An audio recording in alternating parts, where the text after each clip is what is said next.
Hello dear students and welcome to EduTap. So guys, if you're preparing for UPSC PFO exam, this session is for you.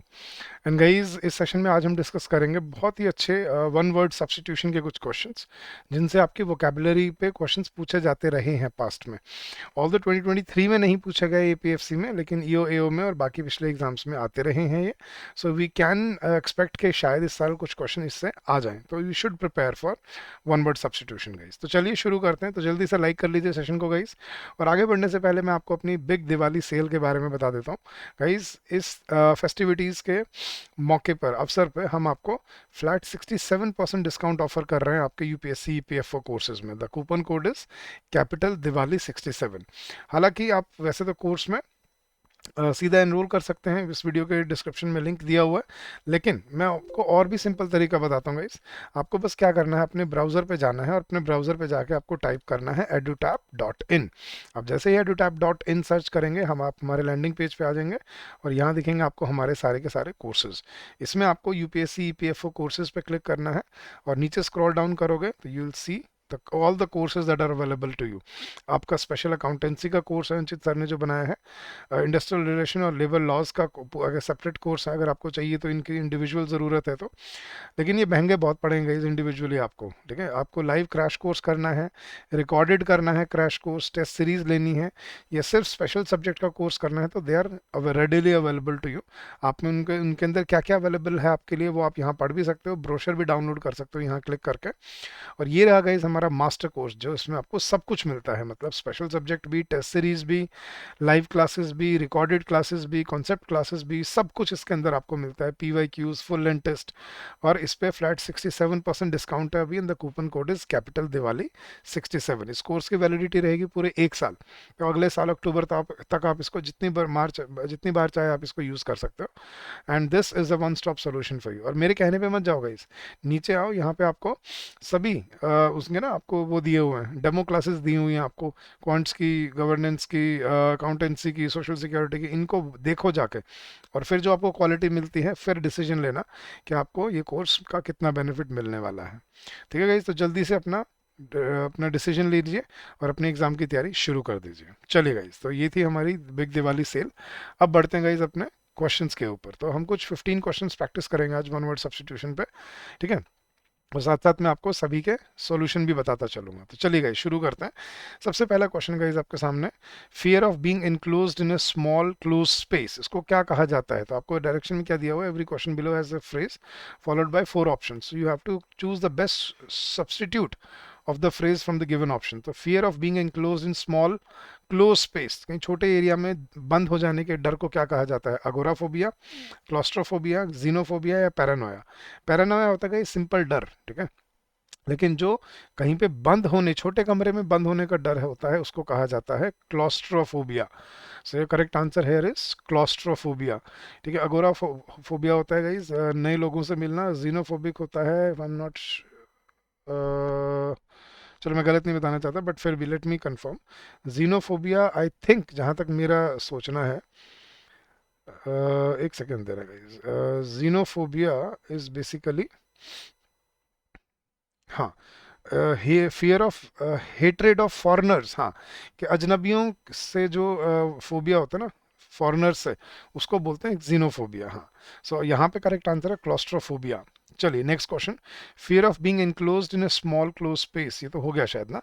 चलिए next देखते हैं, capable of being understood in either of the two और more possible senses and therefore not definite, मतलब जिसका एक से ज्यादा मतलब बन सकता है उसको हम क्या बोलते हैं? Capable of being understood in either of two और मोर पॉसिबल सेंसेस।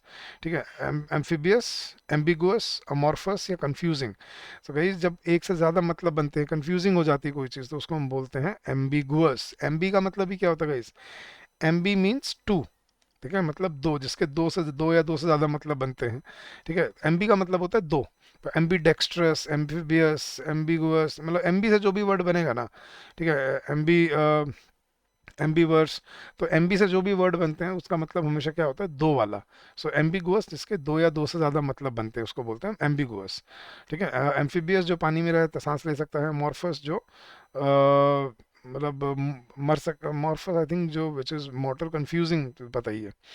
चलिए guys, next question, one who is all powerful, सर्वशक्तिमान, सर्वशक्तिशाली किसको बोलते हैं हम? भगवान को। तो जिसके पास सारी पावर होती है उसको क्या बोलते हैं? ऑमनीपोटेंट, ऑमनीवोर, राइफ या witty.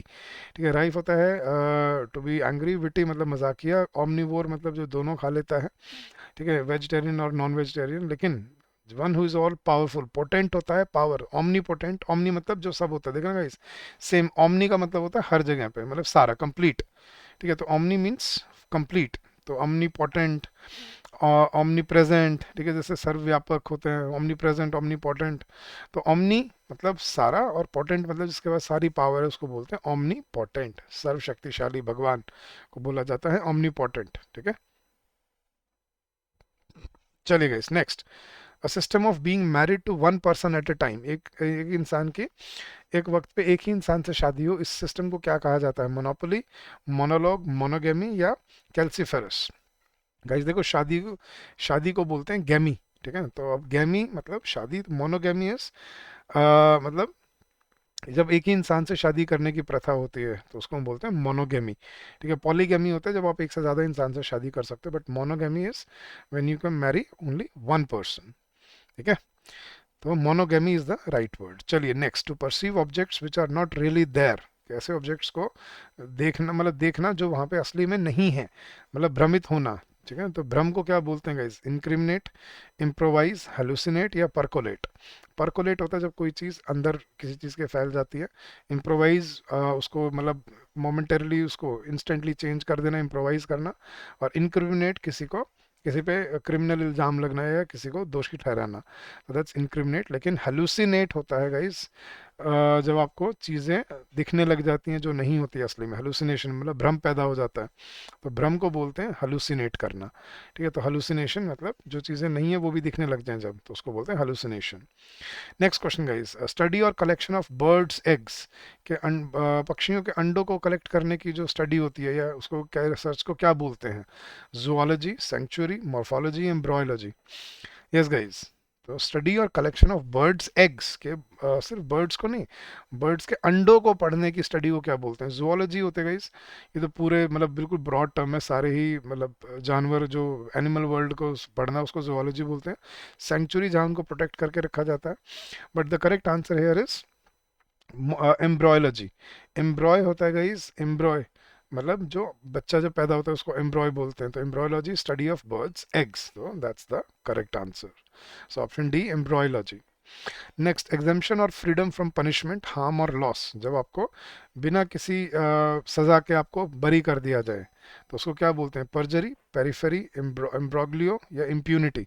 So guys, impunity is the right word. Impunity होता है जब आपको बिना सजा दिए आपको माफ़ी मिल जाती है। परजरी होता है आपको जब आप वो करते हो, परजरी इज कॉपिंग, मतलब वो फेक किसी का सिग्नेचर कर देते हो, दैट्स परजरी। पेरिफेरी होता है एरिया, बाउंड्री। इम्ब्रोग्लियो जब किसी चीज़ में आप फंस जाते हो। लेकिन इम्प्यूनिटी जब आपको आज़ादी मिल जाती है, मतलब माफ़ी मिल जाती है बिना किसी सज़ा के, तो that's impunity. Next guys, an immature person, immature person को क्या बोलते हैं? हेलो, लैगार्ड, बेलो या कैलो। गाइज अब इमेच्योर जो ना समझ इंसान होता है उसको बोला जाता है लैगार्ड। ठीक है, तो हेलो, बेलो, कैलो, ये सुनने में सिमिलर जैसे वर्ड्स लग रहे हैं लेकिन इनका मीनिंग अलग अलग होता है। बेलो बेलोज होता है, बेलो नहीं होता। कैलो इज कैजुअल, जो कैजुअल होता है। हेलो इज हॉलो से रिलेटेड नहीं है, हेलो अलग वर्ड होता है गाइस, तो सर्च करिएगा इसका भी, but the correct answer is laggard. चलिए next question, cleverly contrive trick और scheme for gaining an end, कि कुछ लाभ पाने के लिए कोई चाल चलना, कोई ट्रिक चलना, उसको क्या बोलते हैं? ब्लेस, स्ट्रेटजम, पॉइग्नेंट या विलफुल। विलफुल होता है जो मर्जी से मन से किया जाता है। पॉइग्नेंट होता है शांत। ब्लेज होता है आग लगाना, या आग को बोलते हैं ब्लेस। ठीक है, लेकिन स्ट्रेटजम, स्ट्रेटजी, स्ट्रेटजी से वर्ड सुना ना, स्ट्रेटजी बनाना, stratagem. Stratagem is a cleverly contrive trick और scheme for gaining an end, कि उनको चाल में फंसाना अपनी, या चाल चलना, तो चाल को बोलते हैं स्ट्रेटजम। ठीक है, चलिए गाइस, तो stratagem is a cleverly contrive trick और scheme for gaining an end. Next, one who has undisputed influence और पावर, जिसके पास अनडिस्प्यूटेड इन्फ्लुएंस और पावर होती है उसको क्या बोलते हैं गाइस? पॉपर, मिसफिट, ओवर्ट या ऑटोक्रेट। पॉपर होता है गाइस गरीब। ठीक है, मिसफिट जो फिट नहीं करता, ओवर्ट जो ओपनली मतलब सबको दिखता है। ओवर्ट और कोवर्ट बोलते हैं ना, overt is open, covert is छुपा हुआ। सो ओवर्ट इज ओपन। ऑटोक्रेट होता है गाइस, देखना ऑटो मतलब इसका सारी पावर होती है। तो ऑटोक्रेटिक रूलर बोलते थे ना, ऑटोक्रेटिक रूलर, तो autocrat is someone who has undisputed influence और power. Next question guys, study of handwriting को क्या बोला जाता है? ग्राफोलॉजी, कैलीग्राफी, एस्थेटिक या एम्बीडेक्सटेरिटी? यस गाइस, एम्बीडेक्स्ट्रस मैंने आपको एमबी बताया था ना, दोनों, जो दोनों हाथों से लिख सकता है। जैसे वो क्या था, वो कौन सी थ्री इडियट्स में वो था, वायरस, वो जो प्रिंसिपल था उनका, दोनों हाथों से लिखता था, तो दैट इज एम्बीडेक्सटैरिटी। एस्थेटिक होता है सुंदर, सुंदरता, दिखने में जो सुंदर है। कैलीग्राफी होता है सुंदर लिखना, इज कैलीग्राफी। ठीक है, तो कैलीग्राफी हैंड राइटिंग, अच्छी हैंड राइटिंग को बोलते हैं कैलीग्राफी, लेकिन हैंड राइटिंग की स्टडी को कहा जाता है ग्राफोलॉजी। तो जब आप कोई किसी की हैंड राइटिंग से पढ़ के और उसके फिर इंसान के बारे में कुछ बताते हो कि वो क्या कैसा इंसान है, उसको बोलते हैं ग्राफोलॉजी। ठीक है, तो graphology is the right word. Next question guys, someone who lives for pleasure और हैप्पीनेस, जो सिर्फ अपनी खुशियों के लिए जीता है, मतलब सुख के लिए जीता है, जिसको बस अपना फिजिकल सुख चाहिए होता है, उसको क्या बोलते हैं? ऑप्टिमिस्ट, अपॉर्चुनिस्ट, हेडोनिस्ट या फासिस्ट? फासिस्ट तो हमें पता होगा गाइस, फासिज्म क्या होता है, एक्सट्रीमिज्म। ऑप्टिमिस्ट क्या होता है गाइस, जो पॉजिटिव सोचता है। अपॉर्चुनिस्ट जो मौका परस्त होता है, जो मौका ढूंढता है फायदे उठाने के। लेकिन जो प्लेजर के लिए, खुशियों के लिए जीता है, उसको बोला जाता है hedonist. So hedonist is a person who lives for pleasure और हैप्पीनेस, उसको बोलते हैं हेडोनिस्ट। ठीक है, चलिए guys, next question, study of God, भगवान की स्टडी को क्या बोलते हैं? अलग अलग भगवान है, अलग अलग रिलीजन है, राइट? तो उन स्टडी को क्या बोलते हैं? थियोलॉजी, रिलीजन, डॉक्ट्रिन या ओंटोलॉजी? सो गाइस, थियो मीन्स गॉड, थियो का थियोक्रेटिक सुना आपने, थियोक्रेसी। सो थियो मीन्स गॉड, याद रखना, थियो। तो theology is basically study of God, भगवानों की स्टडी को, क्या है, किस धर्म में कौन से भगवान को कैसे क्या माना जाता है, उस सब की स्टडी को बोलते हैं थियोलॉजी। ठीक है, तो theology is the study of God. और लास्ट क्वेश्चन गाइस आज के लिए, अ person who is very vibrant और एनर्जेटिक, उसको क्या बोलते हैं? सिनिकल, वाइवेशियस, टैसिटर्न या एक्सट्रोवर्ट? एक्सट्रोवर्ट होता है गाइस जो बड़बोला हो, जो बहुत बोलता है। सिनिकल जो क्रिटिसिज्म शो करता है। टैसिटर्न जो शांत होता है। लेकिन वाइवेशियस, जिसमें बहुत एनर्जी, बहुत वाइब्रेंट जो इंसान होता है, उसको बोलते हैं vivacious. Option B is your correct answer है, vivacious is the right answer. तो गाइज ये थे आपके वन वर्ड सब्स्टिट्यूशन के क्वेश्चंस जो आपको हेल्प करेंगे आपकी प्रैक्टिस में वन वर्ड सब्स्टिट्यूशन के। आपको और पढ़ने हैं गाइज, आप जस्ट गूगल कीजिए, complete list of one word substitution आपको मिल जाएगी।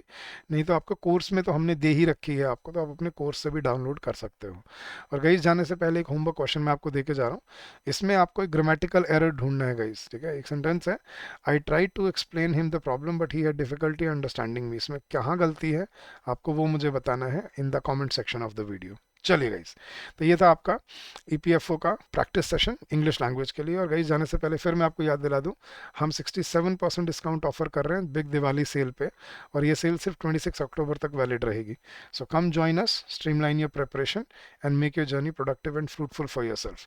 इस कोर्स का लिंक आपको, और बाकी सारे कोर्सेज के लिंक भी आपको इस वीडियो के डिस्क्रिप्शन में ही मिल जाएंगे। नहीं तो जैसे मैंने सेशन के स्टार्टिंग में आपको वेबसाइट दिखाई थी edutap.in, आप वहां से विजिट करके भी अपने कोर्सेज को सर्च कर सकते हो। ठीक है, so guys that's it for today. I hope this will help you in your preparation and in your journey ahead. Guys अगर आपको कोई डाउट है, कोई क्वेरी रह जाए, तो please call us on this number during the office hours, which is 8146207241, or you can also drop us an email at hello@edutap.co.in. That's our official email ID. So that's it for today guys, I'll see you again next week with more such practice questions and practice sessions. Till then guys, keep on working hard, keep on giving your best, and I wish a very happy Diwali to you and your loved ones. I hope this season of festival will bring prosperity and happiness for you and your loved ones. So thank you so much once again guys. Keep up the good work and happy learning to all of you. Take care. Bye bye. Have a good day.